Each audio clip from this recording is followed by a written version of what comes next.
Welcome back, dear friends. It's truly a blessing to have you here once again, walking beside me on this path of wisdom, reflection, and healing. Today we are going to explore an issue that touches every one of us. It doesn't matter how spiritual you are, how much you meditate, or how long you've been practicing kindness. This is a subject that keeps returning to challenge us: anger. Why is it that people with intense tempers often experience the most painful lives? Why do those who frequently explode in rage seem to suffer not only emotionally, but physically, financially, and relationally? And perhaps more importantly, can something as simple as a few sentences, chanted daily with sincerity, truly shift the course of one's destiny? Let's dive deeply. First, let's acknowledge a truth many avoid. Anger is not just an emotion, it's a fire. And when this fire is uncontrolled, it burns everything in its path: our relationships, our health, our opportunities, our inner peace. It begins with a spark, but if left unchecked, it becomes a blaze. There's an ancient Buddhist teaching: one moment of rage can burn 1,000 lifetimes of virtue. That's not poetic exaggeration, it's karmic law. Let me tell you a story. There was once a man known for his generosity. He gave to the poor, helped neighbors, supported temples. People respected him, but he had one flaw: terrible temper. When things didn't go his way, he would erupt, yelling at his wife, hitting the table, throwing things. Everyone feared his outbursts. Then, one day, after years of generosity and good deeds, he suddenly lost his business in a shocking turn of events. His wife left, his health collapsed. In just a few months, his life crumbled. He went to a temple seeking answers. The monk listened and said gently, "Your charity built a mountain of merit, but your anger burned it down." He was stunned. The monk handed him a mirror and said, "Look into your own eyes. That's where your karma lives." From that day forward, the man started a new practice. Every morning, before speaking to anyone, she would sit, close his eyes, and recite simple mantras for calming anger and cultivating compassion. Over time, something miraculous happened. His energy changed, people responded to him differently. His health began to improve. He even started a new business that, though smaller, brought him peace he never knew before. That story isn't rare. It happens every day. We think of anger as something justified. They wronged me, it's their fault. I have the right to be upset. And yes, we do have the right. But the truth is, anger never punishes the other, it always poisons the self. You might scream at your child, thinking it's discipline, but what echoes in their heart is fear, not respect. You might insult your partner in an argument, but what you really do is plant seeds of resentment, of doubt, of emotional distance that grows quietly, then painfully. You might snap at a stranger who cuts in lie, and for the rest of the day, your mind remains disturbed. And while all this happens, your body keeps score. Science confirms what ancient wisdom already knew. Chronic anger increases cortisol, damages the heart, compromises the immune system, and shortens lifespan. But Buddhism takes it further. Every act of anger creates a vibration that ripples through your karmic field, attracting suffering. Now here's the miracle: it's reversible. You can heal the damage.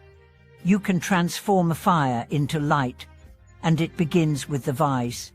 With simple daily mantras. You might ask, how can repeating words change anything?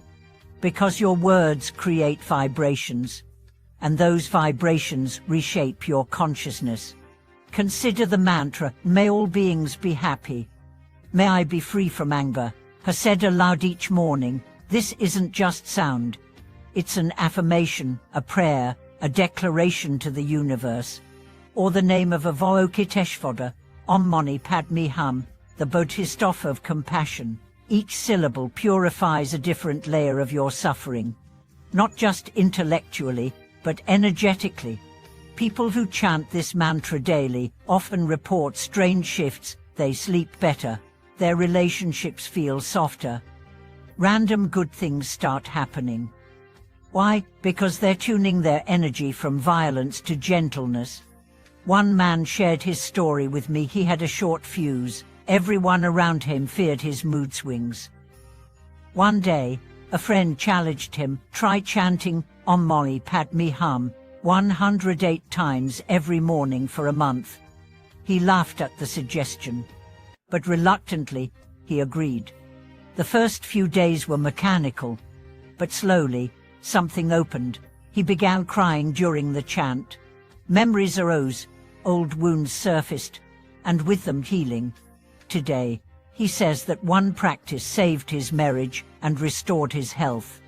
There's also the simple yet profound Buddhist teaching of Namo Amitabha Buddha.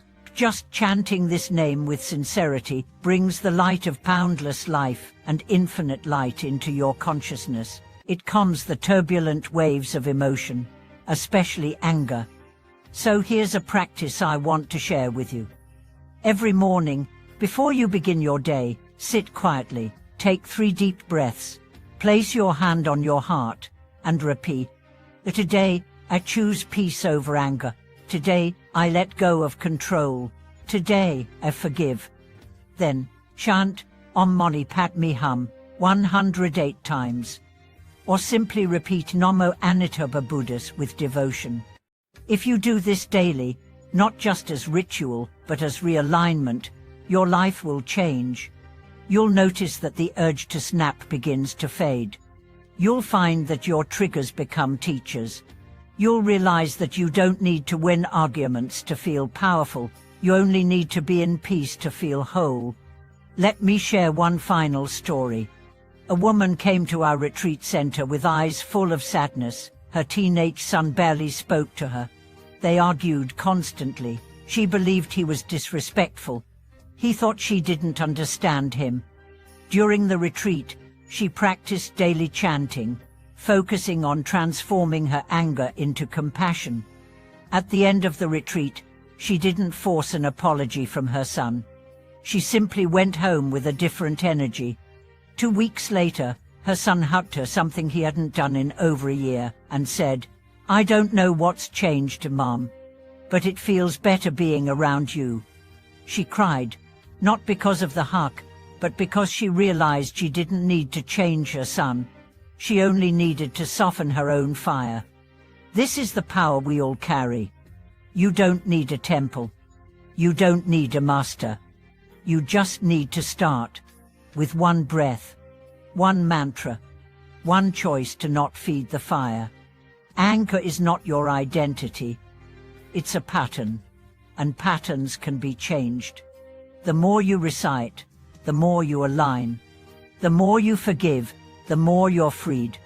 The more you soften, the more the world softens with you. Thank you for watching this video. If you've struggled with anger and found healing through chanting or daily reflection, I'd be honored if you shared your experience in the comments below. Let's remind each other that transformation is possible. And if this message touched you, please like, subscribe, and tap the notification bell so you don't miss our next journey together.